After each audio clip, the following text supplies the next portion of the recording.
another dual purpose machine. It is a lat pull down as well as a cable row.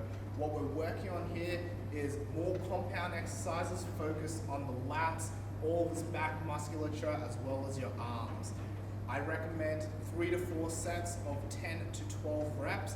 This will help you get that first pull up if you haven't got it yet, as well as build a big, strong back, which helps with all of your athletic endeavors.